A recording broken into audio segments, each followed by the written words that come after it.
Good day to you. Welcome back if you're back. And hello if you're brand new here. On this channel, we are going to end up talking about anything and everything eventually. But today, and my name is Amy, by the way. If you're new, you might not know that, or if you're not new, you might have forgotten. And that's okay. Today we're doing a gentle mental health topic about shame. And I think a lot of people have had the experience of shame. I'm just so excited to flip the script a little bit on shame and people who use shame as a tactic of manipulation or I don't know what motivates somebody to shame someone else. I'm not sure. But I did find out something really interesting, that shame was at its peak in our society during the 1800s. Isn't that incredible?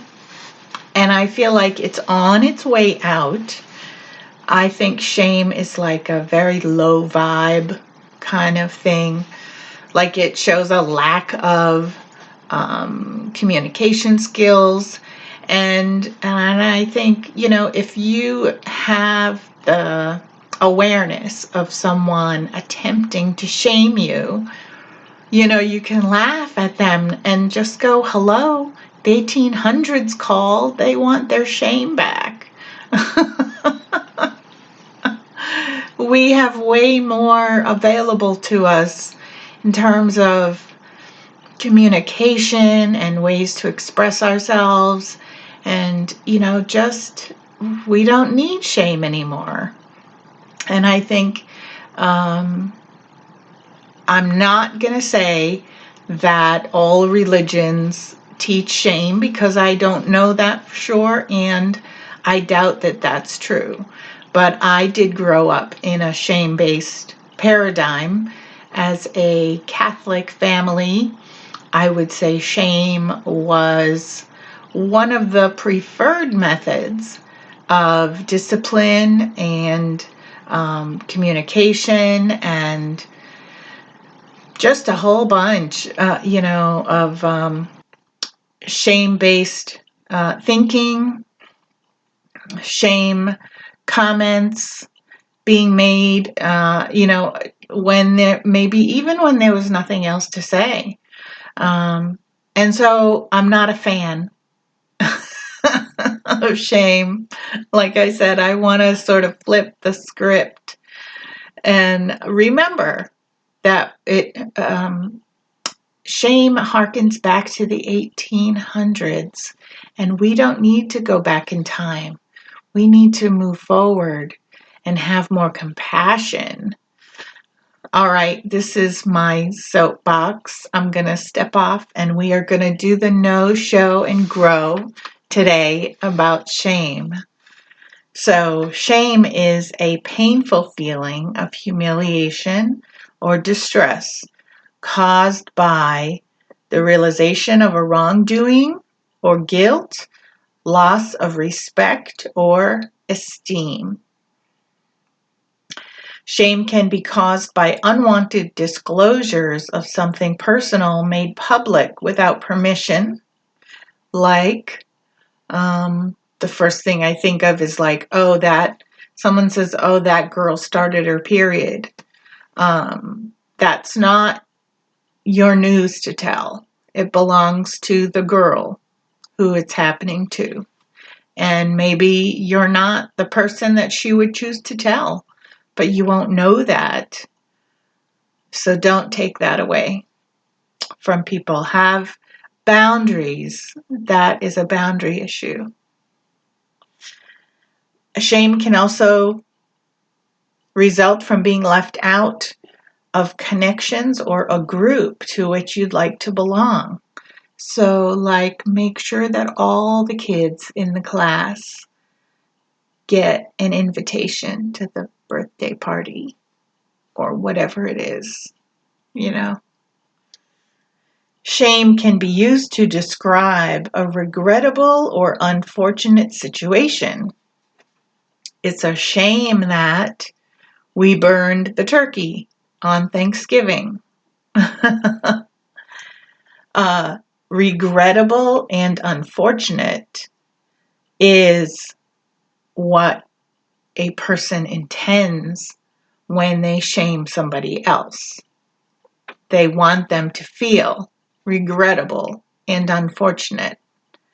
It's just an act of cruelty. The more I read about this, to put someone to shame is the intention to disgrace or embarrass them.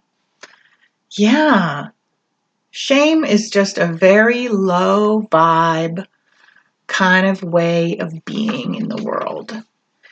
And nowadays we have so many other options. Like I said, if you think someone intends to shame you, just laugh it off and realize that you are living in current times and they're not. We can have, I'm not going to say forgiveness happens right away, but we can have compassion. And if you are strong in who you are, the shame might roll off your back. And it also depends on the relationship that you have with somebody, if they're shaming you and it's effective or not.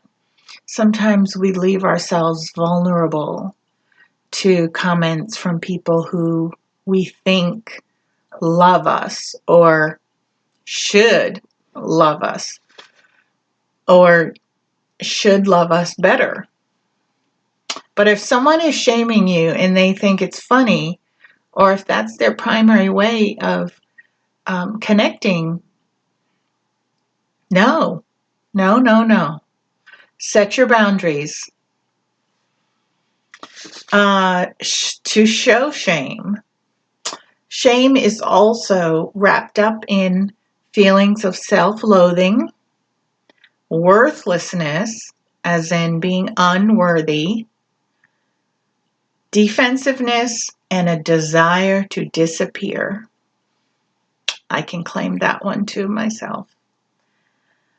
Shame-based people, or I should say people who have internalized the shame, they are the ones who apologize without just cause, like sorry.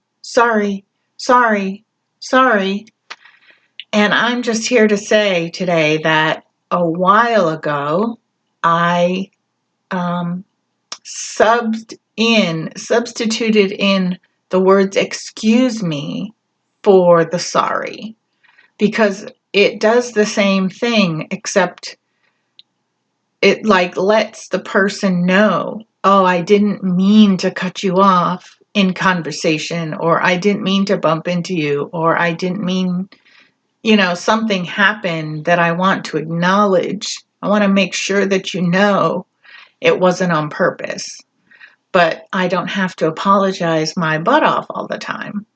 So just say excuse me instead. And I think that's a good practice to be in. Oh, excuse me, I didn't know that XYZ.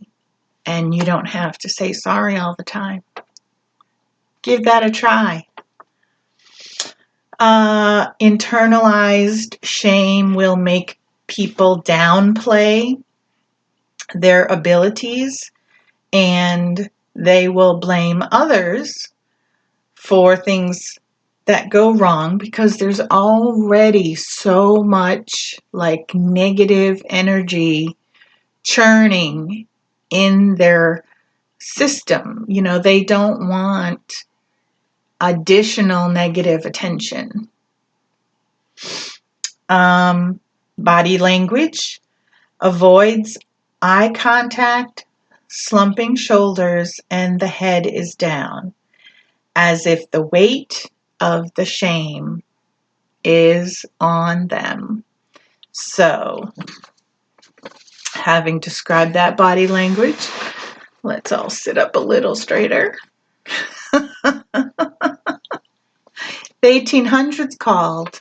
They want their posture back. All right, so now to help outgrow shame.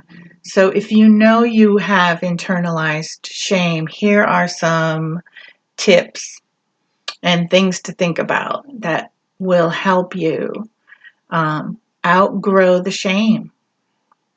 Identify the source, like early messages from childhood that are negative about worthiness or a lack of worthiness. It can happen in all kinds of ways. Luck. If you tell somebody that they're lucky, then that sort of negates that they had anything to do with something good happening. So if something good happens to somebody, just don't take it away from them. Don't dismiss it, and just say congratulations. Acknowledge the shame when it happens. Maybe just for yourself. You don't have to tell anybody else about it. Very sensitive people with a lot of empathy or are sensitive to different types of energies may feel physical symptoms when experiencing shame, like pressure in the head, ringing in the ears, body sensations like an upset stomach or racing pulse, that kind of thing, like an anxiety. Guilt is not the same as shame.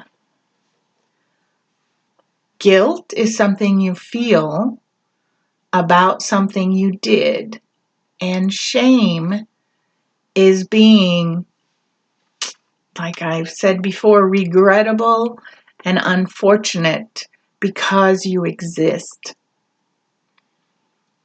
That's pretty heavy. Some people are not raised with a shame paradigm, and they may have only experienced shaming as an adult. And so that lands different. When shame messages get in on the childhood level, they can form your identity. So you grow up identifying with that that imprint, that knowledge, that whatever it was that shamed you, that is what you grow up on. And shaming an adult is completely different. An adult is, has already formed those parts of themselves.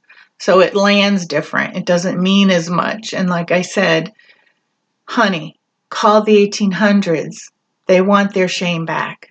That's where it belongs, is the 1800s.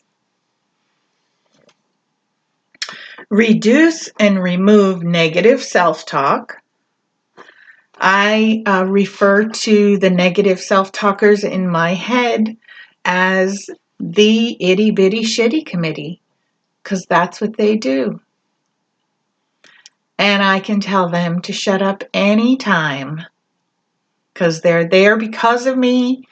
And if I let them live, I expect cheerleading, not shitty comments.